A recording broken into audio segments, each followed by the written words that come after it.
By now, you've probably received your confirmation email and activated your account with Godaddy.com. To administer your domain name, visit the Godaddy.com website and click the Sign In button. Now enter your username and password and click Sign In again. When you're logged into your account, you'll see a few links. The first one is Domains.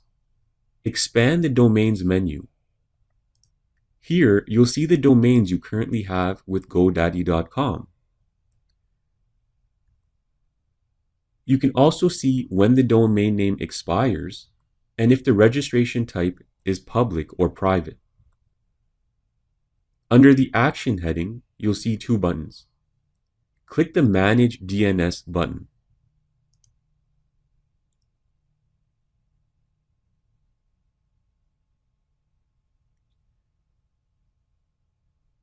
On this page, we can perform any administrative action relating to our domain name.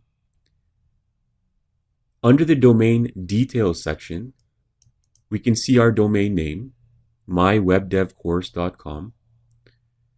We can see the status of the domain, the date it was created, and when it expires.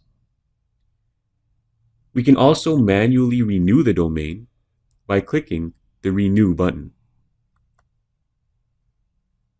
To delete the domain, we can press the Delete button.